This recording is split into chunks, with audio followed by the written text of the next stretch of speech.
Cutie the beauty soap ഇന്നത്തെ main ആരാന്നുള്ളതാണ് നമ്മൾ അറിയാൻ പോകുന്നത്. ഇന്നത്തെ എപ്പിസോഡിൽ 2 മണി സ്കിറ്റ് ഉണ്ടായിരുന്നു. 2 മണി സ്കിറ്റിലെ 2 ടീംസും കിടിലമായിരുന്നു.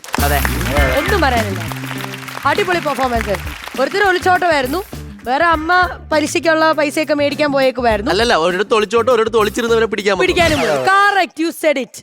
അത് നല്ലൊരു കൗണ്ടർ ആയിരുന്നു. എഴുതിയിട്ട് വെക്കാം. കൗണ്ടർ അല്ല, ഒരു മാറ്റർ ആണ്. ഓക്കെ, ഈ കണ്ടന്റ് തന്ന അഖിലിന് നന്ദി പറഞ്ഞുകൊണ്ട് ചേച്ചി, ക്യൂട്ടി ദ ബ്യൂട്ടി സോപ്പ് ഇന്നത്തെ മെയിൻ ആരാണ്? ഇന്നത്തെ മെയിനിന് ഞാൻ എന്താ പറയുക, ഒരു സ്റ്റാൻഡിങ് ഒവേഷൻ കൊടുക്കാനാണ് എനിക്ക് താല്പര്യമുള്ളത്. ഇതൊരു വിജയ കിരീടമല്ല, ഇതൊരു സ്വപ്നത്തിന്റെ കിരീടമാണ്. ഇത് ഒരു നേട്ടങ്ങളുടെ കിരീടമാണ്. ഇതൊരു എന്താ പറയാ, ആകാംക്ഷയുടെ കിരീടമാണ്. ഇത് നമ്മളുടെ വത്സലമ്മയുടെ കിരീടമാണ്. ഇത് വത്സലമ്മയുടെ ഒരു വിജയമാണ്. ഇത് നമ്മുടെ പ്രേക്ഷകരുടെ കോമഡി മാസ്റ്റേഴ്സിന്റെ ഈ ഒരു ടീമിന്റെ വിജയമാണ്. സത്യം പറയാണ്, സോ പ്രൗഡ്. ഈ ഒരു മൊമെന്റ് നമ്മൾ എല്ലാവർക്കും ഭയങ്കര ഒരു പ്രൗഡ് മൊമെന്റ് ആണ്. ഇതൊരു കാത്തിരിപ്പിന്റെ കിരീടമാണ്. സത്യം.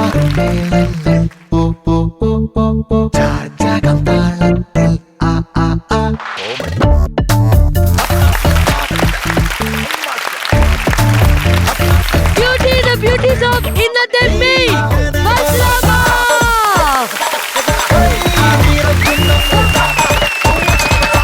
കരനിറയെ പണമുഴുകണ കടി പറന്നിറയേണ്ട ചുറ്റി പല ചുരി കരനിറയെ പണമുഴുകണ കളി പറന്നിറയേണ്ട ചുരി.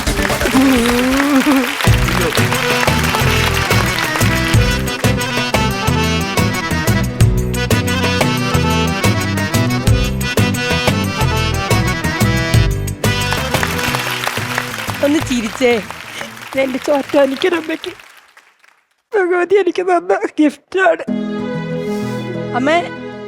അമ്മയ്ക്ക് ഈ കിട്ടിയ ഭാഗ്യം എന്ന് പറയുന്നത് വലിയൊരു ഭാഗ്യം തന്നെയാണ്. ഞാൻ ചോറ്റാനിക്കരമ്മയെ 2 നേരം പോയി തൊഴുന്ന ആളാ. എന്റെ അമ്മയോട് രാവിലെ ഞാൻ പ്രാർത്ഥിച്ച പോന്ന്, അമ്മ എന്നെ മറന്നുപോയി നാണം കെടുത്തരുതേന്ന്. അയ്യോ, അമ്മേ ശരണം, അമ്മേ ശരണം, അമ്മേ ശരണം. അമ്മേ, നാം പാതി ദൈവം പാതി എന്നല്ലേ പറയുന്നത്. ദൈവം 50% ഇട്ടു, ബാക്കി 50% അമ്മയുടെ കഴിവ് തന്നെയാണ് കേട്ടോ. അപ്പൊ അത് ചിരിച്ച് സന്തോഷത്തോടെ ഇനി അത് മുന്നോട്ടേക്ക് കൊണ്ടുപോകും, അത്ര മാത്രമേ ഉള്ളൂ. ഓക്കെ, ഒരു ചെറിയ സമ്മാനം കൂടിയുണ്ട്. ക്യൂട്ടി ദ ബ്യൂട്ടി സോപ്പ് നൽകുന്ന ഗിഫ്റ്റ് ഹാമ്പറും കൂടി. ഓക്കെ, ഇനി ചിരിച്ചേ. ഇത് നമ്മുടെ വിജയമാണ്. ഓക്കെ, ദൈവം നമുക്ക് എന്താണോ ആഗ്രഹിച്ചത് അത് തന്നു. ഇനി അങ്ങോട്ടേക്ക് നമ്മളെന്ന് പറയുന്നത് അടിച്ച് പൊളിക്കാൻ പോവാണ്. നല്ലൊരു മോനെയും കിട്ടി, നമ്മൾ കുടുംബക്കാരൊക്കെ അമ്മയുടെ കൂടെ ഉണ്ട്. നമുക്ക് അപ്പൊ ടാറ്റ പറഞ്ഞ് പോവാം. അടുത്ത എപ്പിസോഡ് കാണാം. ഡാൻസ് കളിച്ച് വൈൻഡപ്പ് ചെയ്താലോ? പിന്നെ അല്ല, അപ്പൊ മ്യൂസിക് വരട്ടെ മക്കളെ. Thank you so much. Tata, good night, music.